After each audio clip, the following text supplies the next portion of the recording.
Hello, and welcome to The Forgotten King, an audio drama presented by Story Games. Let's tell a story.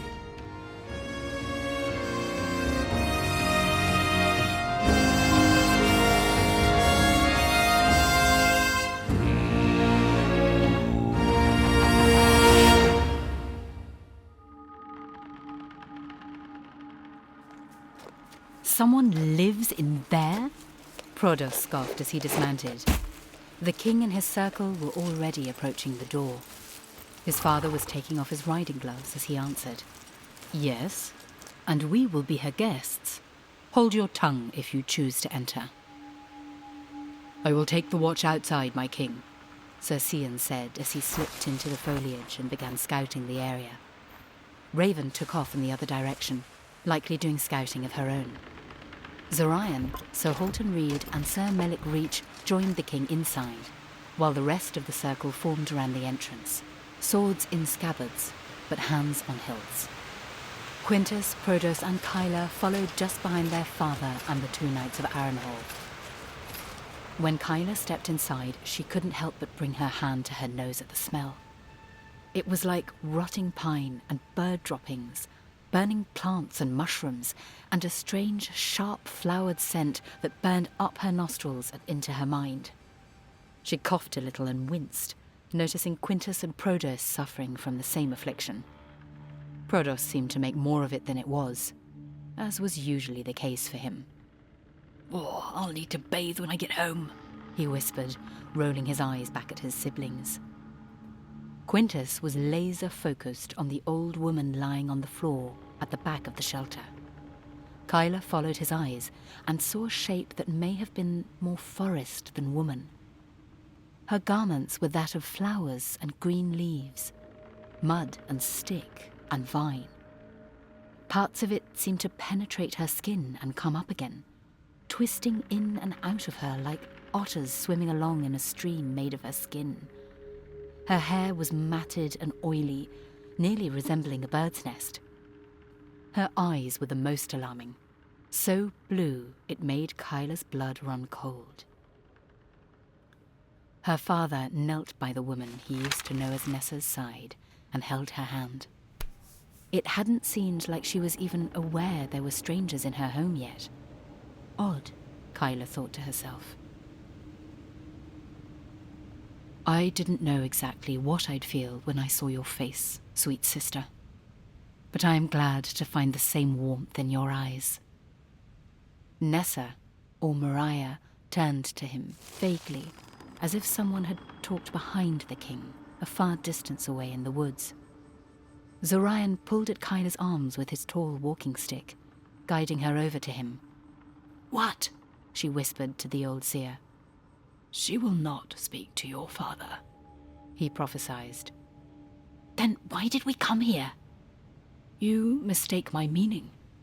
She will not speak in words or whispers. But rest assured, my Lady of Arron, there are many different ways to speak into the world. For after all, what is your voice other than an expression of your thoughts by means of wind passing through your throat? The lady your father once knew as Nessa has learned a great deal from the life spark in Greenlake Forest. She sees and feels things others cannot. The animals sing to her. The dirt shivers, murmuring dark secrets into her ear. Even now, she listens to us breathe. How did she get this way? Kyla begged to know. Plants and herbs that should not so lightly be consumed. She's poisoned, Kyla stated with a hint of a question. No, I would not say that. The seer seemed to be reaching out with his mind, scanning the room for answers, searching for something behind the brown length of cloth he wore over his eyes. I can feel her voice coming to us, like a leaf blown down the road by the wind. The old crone began to cough from the floor, as if she were choking on her words. Her eyelids shut tight, then opened again, as if her breath were, at present, undecided if it wanted to go in or out of her lungs. A look that could have passed for panic flashed across the Druid's face as her throat groaned. Her neck twisted a little, jerking slightly in her struggle. "She's gone mad," Quintus realized at once. "Quiet," the king said to his firstborn. "She is trying to speak." After a few sounds that trickled out of her mouth like throaty murmurs, her eyes suddenly shut. Her breath escaped her, and a violent burst of wind blew into the hut from the chimney and the hole that was the door. Sir Liam Glow and Sir Alarin Red sprung through the hall, weapons poised at the release of the gale. "It's a spell she's cast in, my king. We should leave this place." "Stay your sword." The king put up a hand to him, and with the hand closest to Mariah, reached for her cheek and held it, staring hard at her closed eyes. "Has it been so long that you no longer remember your brother?" A pain seemed to accompany his words, and Kyla felt a sudden stab of sadness in her chest for her father and her aunt. "Would that I could, you tired-looking husk of a king." Prodos brought up his hands to his ears, terrified at the voice inside his head. Everyone else, including Kyla, looked around the room like a bird had flown in and was trying to get out. The voice was like a whisper and a breeze, streaming through the space between their ears. Womanlike, for sure, but also echoey and ethereal. It did not sit well with any of them at first. But everyone's shoulders dropped slightly in relief when the king let a small laugh escape his lips. "There she is. I knew you were still in there, you little night panther." "A night panther, am I? I fear you do not know the meaning of the word, brother. For it is I who have spent years with a pack of night panthers, feasting on small game, sleeping in trees, and scaling the sun-soaked mountains. You have merely learnt to identify a black cat. No, I was not like a night panther. Much more like a hummingbird or a morning caller when I was young and not so wise.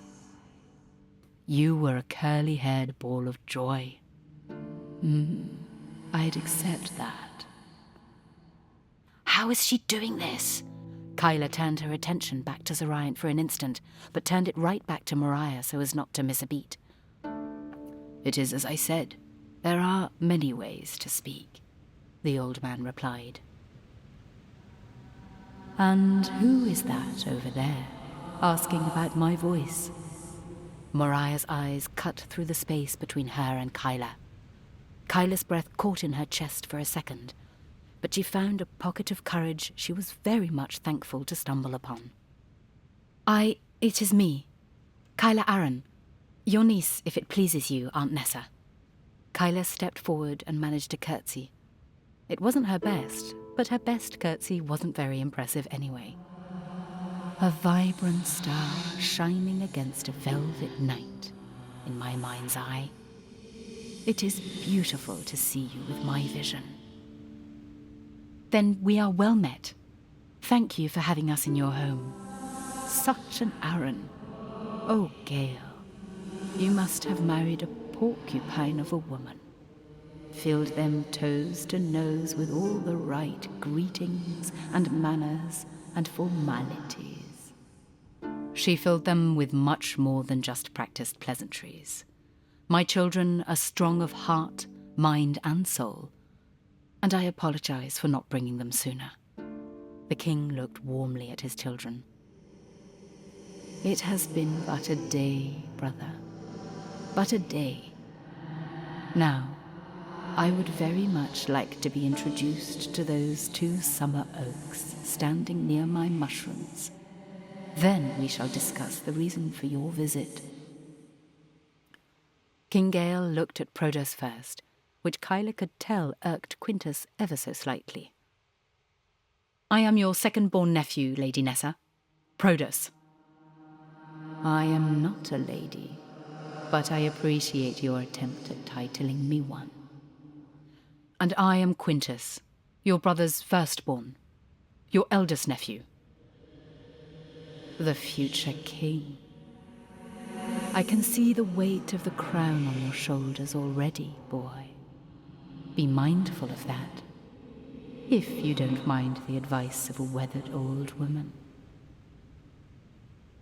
I believe your advice is the reason for this visit, Aunt Nessa, Quintus offered. So the leaves told me as they rustled about your step into the woods. You come to ask about the power seeping into the world, and the men who look to unleash it. These cloaked riders who tell of blue fire and lightning. I have felt them taking root, growing, reaching. They are strong. It is trouble for you, brother. Who are they? What do they want? It is a force the likes of which we have not seen in this age. Noble blood stirs between stone and dirt, somewhere deep below the surface, where the sun seldom reaches. You know of whom I speak.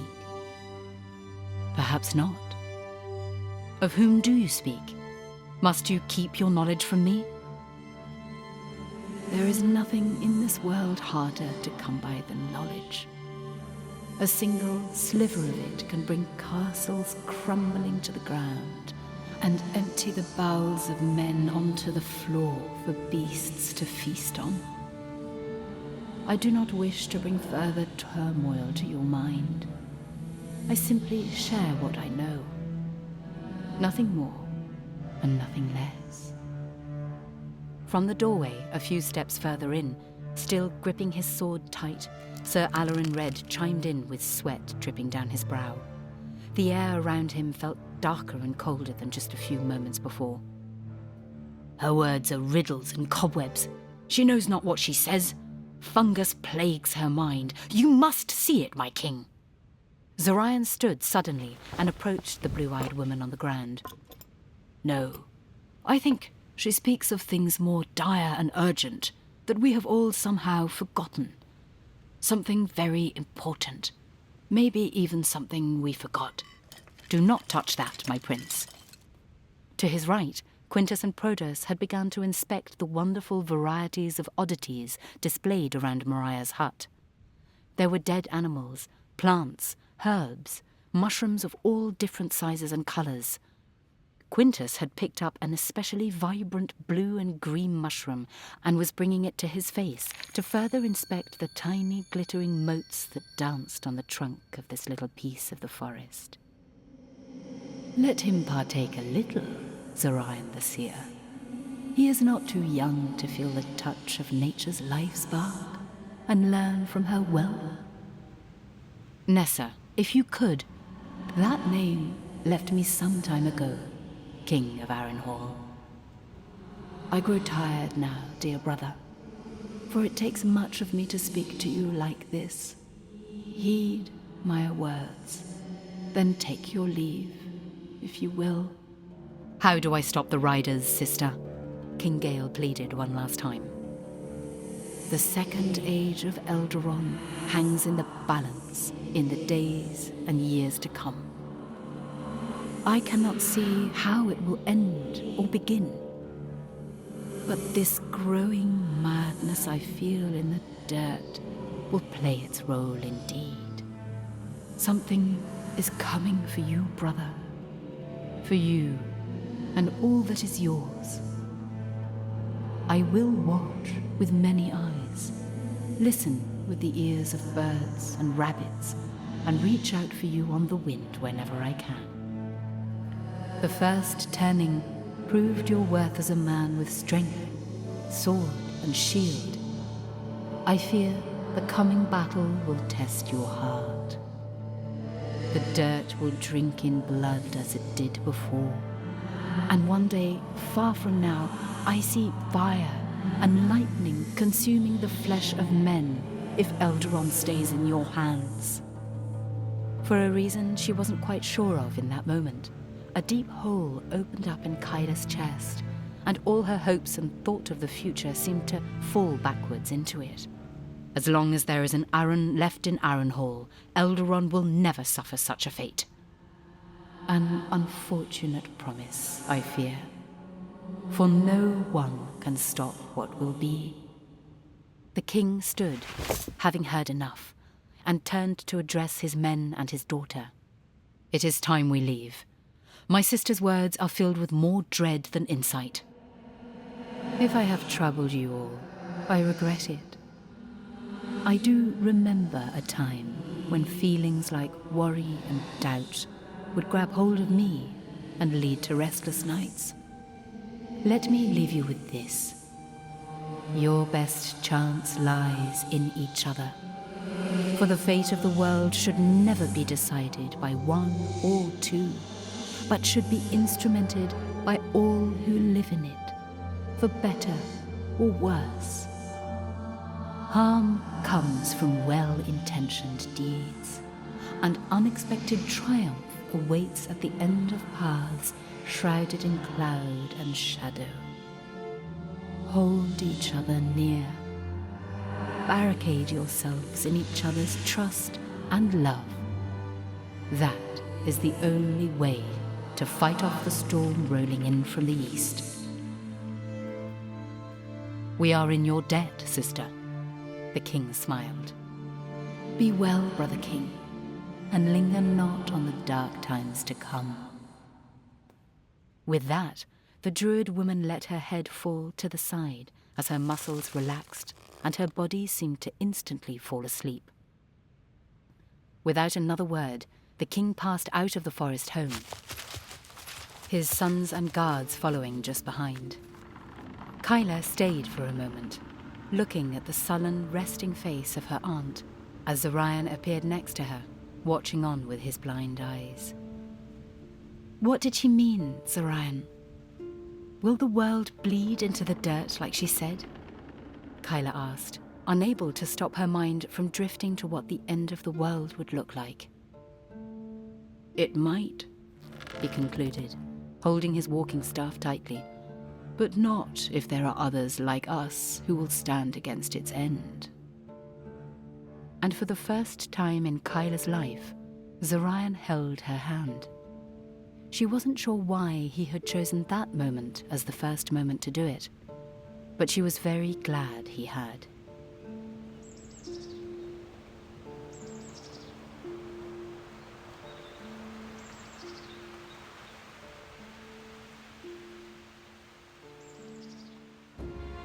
The Forgotten King was created and written by Michael Stagliano.